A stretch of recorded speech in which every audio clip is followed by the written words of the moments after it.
Hello friends, welcome to my channel #creative Aarti Porwal.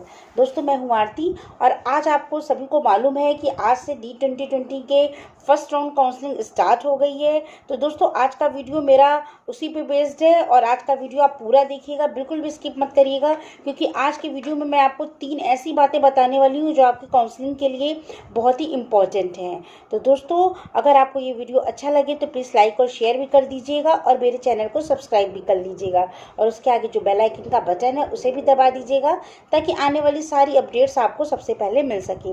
तो चलिए start करते हैं। दोस्तों, जैसा कि मालूम है कि आज 27 अक्टूबर है, मंगलवार है और आज से आपकी काउंसलिंग का फर्स्ट राउंड चालू हो गया है। देश भर के मेडिकल कॉलेजों में MBBS कोर्स में दाखिले के लिए आयोजित होने वाली नीट काउंसलिंग के लिए रजिस्ट्रेशन चालू हो गए हैं और ये रजिस्ट्रेशन आपको mcc.nic.in पर कराए जाएंगे। तो दोस्तों, आपको बता दूं, इस पर रजिस्ट्रेशन करने के लिए सबसे पहले आपको क्या क्या चीज़ें डिटेल में भरनी होंगी। दोस्तों, आपको अपना रोल नंबर, रजिस्ट्रेशन नंबर, नाम, mother's name, date of birth, ये सब डिटेल आपको भरनी होंगी। उसके बाद आपको अपने पसंद का कोर्स और कॉलेज का चुनाव करना है और इसके बाद आपको फ़ी भुगतान करना है। तो ये सारी चीज़ें मैं आपको डिटेल में बताती हूँ। पहले मैं आपको ये बता दूँ कि ये जो काउंसलिंग है ये 15% ऑल इंडिया कोटा और सेंट्रल व डीम्ड यूनिवर्सिटी एम्स और JIPMIR यानी जिपमर की सीटों पर दाखिले के लिए होगी। जी हाँ दोस्तों, ये आपके लिए जानना बहुत ज़रूरी है कि काउंसलिंग किसके लिए है। अब आपको बता दूं, जो नीट की काउंसलिंग है इसका ये पहला राउंड है जिसका पंजीकरण आज से स्टार्ट हो रहा है। ये आज से शुरू होकर 2 नवंबर शाम 5 बजे तक होगा, जिसमें आपको रजिस्ट्रेशन पेमेंट भी करना है और चॉइस फिलिंग भी करनी है और 3 और 4 नवंबर तक सीटों का आवंटन हो जाएगा। सीट अलॉटमेंट की जो सूची है वो 5 नवंबर को जारी होगी।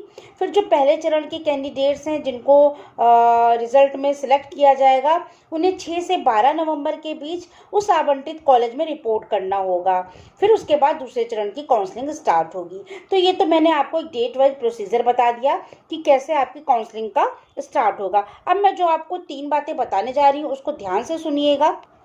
पहली बात, आपके रजिस्ट्रेशन के समय आपको 2 तरह के फ़ी उसमें डिपॉजिट करने होंगे। 2 तरह की फ़ीस डिपॉजिट करने के लिए कहा जाएगा। आपको बता दूं कि 15% all India quota, central university और डीम्ड यूनिवर्सिटी में भाग लेने वाले सभी जो अनरिजर्व्ड कैंडिडेट्स हैं उनको 1,000 रुपये और जो अन्य पिछड़ा वर्ग के उम्मीदवारों के लिए 500 रुपये ये आपको रजिस्ट्रेशन फ़ी देनी होगी।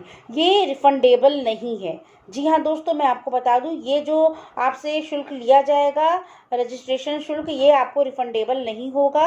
लेकिन डीम्ड यूनिवर्सिटी के लिए निर्धारित जो गैर वापसी योग्य पंजीकरण शुल्क है वो 5,000 रुपये होगा। अगर आप डीम्ड यूनिवर्सिटी के लिए अप्लाई कर रहे हैं तो उसके लिए जो आप रजिस्ट्रेशन फ़ीस देंगे वो 5,000 रुपये है। इसके साथ ही पंजीकरण के समय आपको रिफंडेबल शुल्क भी देना पड़ता है, उसके बारे में भी मैं आपको बताती हूँ। तो ये पहली आपकी जो इम्पोर्टेंट पॉइंट हो गया कि आपको जो फीस रिफंडेबल नहीं होगी। अब जो रिफंडेबल है उसके बारे में सुनिए। तो दोस्तों, अनरिजर्व्ड कैंडिडेट के लिए आपको 10,000 रुपये देने होंगे और जो रिजर्व्ड कैंडिडेट है उनको 5,000 रुपये देने होंगे। ये रिफंडेबल है, सॉरी, ये आपके रिफंडेबल होंगे। लेकिन डीम्ड यूनिवर्सिटी में क्या होता है, उसमें सभी वर्ग के लिए 2 लाख रुपए आपको तुरंत देने होंगे और ये भी रिफंडेबल है। तो दोस्तों, ये जो रिफंडेबल फीस है ये भी आपको रजिस्ट्रेशन के समय आपको देनी पड़ती है। तो इन सब चीज़ों का आप ध्यान रखिएगा। और दूसरी चीज़, आपको जब भी आप चॉइस लॉकिंग के समय अपने कॉलेज का चुनाव करेंगे तो इन सब चीज़ों को ध्यान से देख लीजिएगा कि जो भी आप कॉलेज या संस्थान में प्रवेश लेना चाहते हैं उसको वरीयता दीजिएगा, मतलब उसको ऊपर रखिएगा। जैसे आपको अगर 5 कॉलेज भरने हैं तो जो आपका पसंदीदा कॉलेज है उसको सबसे नंबर 1 पे रखिएगा, उसी हिसाब से बाकियों को नीचे रखिएगा। क्योंकि जब आपको कॉलेज दिया जाता है तो आपकी जो चॉइस है वो देखी जाती है। दूसरी चीज़, आप उन जो भी आपके कॉलेजेस हैं उनके सारे डिटेल अच्छे से पढ़ लीजिएगा कि पिछले साल कितनी कट ऑफ गई थी, कितना रैंक था। 2-3 साल के लगातार आप उसके डिटेल देख लीजिएगा ताकि जितने मार्क्स आपके हैं उस कट ऑफ के हिसाब से आपको कॉलेज, अगर आप सही भरेंगे तो आपको चुनाव करने में आसानी होगी। जैसे अगर आपका कट ऑफ 630 है तो 630 पे आपको कौन सा कॉलेज मिल सकता है ये आप अनुमान लगा लीजिए, फिर उसी कॉलेज का नाम लिखिए। ऐसा ना हो कि आपके 630 630 नंबर है और आपने कॉलेज भर दिया कि आपके 700 नंबर वाला कॉलेज, तो वो आपको नहीं मिलेगा। तो आपकी वो चॉइस में जो आपने भरा है वो आपकी बेकार हो जाएगी। तो जो आपको 5-6 ऑप्शन दिए जाते हैं वो बिल्कुल सोच समझ के भरिएगा। तीसरी चीज़ क्या इंपॉर्टेंट है वो भी मैं आपको बताती हूँ। दोस्तों तीसरी चीज़ जो बहुत इम्पॉर्टेंट है वो ये है कि सीट आवंटित होने के समय उम्मीदवार को अपनी औपचारिकताएं पूरी करने के लिए प्रवेश की रिपोर्ट करना होगा, और कुछ आपको अपने डॉक्यूमेंट्स चाहिए होते हैं, वो आपके ज़रूरी होते हैं।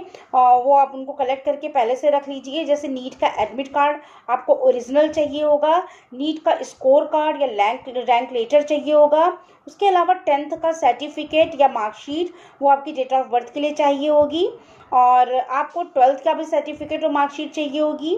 पहचान पत्र चाहिए होगा, उसके लिए आप कोई भी ले सकते हैं, Aadhaar card, PAN card, driving licence या पासपोर्ट। और आपको 8 फोटोग्राफ्स चाहिए जो कि पासपोर्ट आकार के हों। उसके अलावा प्रोविजनल अलॉटमेंट लेटर जो आपको भेजा जाएगा, जाति प्रमाण पत्र अगर आप में लागू हो तो, और PWD सर्टिफिकेट यदि वो अगर आपके में लगता हो। तो इतनी चीज़ें आपको सीट अलॉटमेंट के समय जब आप जाएंगे तो आपके पास होनी चाहिए। तो दोस्तों ये मैंने आपको पूरी जानकारी दे दी फीस से रिलेटेड, आपको कॉलेज चुनना कैसे है और क्या क्या डॉक्यूमेंट्स चाहिए, और किस से किस तारीख तक आपका फर्स्ट राउंड काउंसलिंग का चलेगा। तो दोस्तों अगर आप इन सभी बातों का ध्यान रख के अपना रजिस्ट्रेशन करेंगे तो आप यकीन मानिए रजिस्ट्रेशन में कोई गलती नहीं होगी, और आप जो कॉलेज चाहते हैं MBBS पढ़ने के लिए आपको वो कॉलेज जरूर मिलेगा, और आपका डॉक्टर बनने का सपना जरूर पूरा होगा। तो दोस्तों इसी के साथ मैं अपना वीडियो खत्म करती हूँ। Thank you.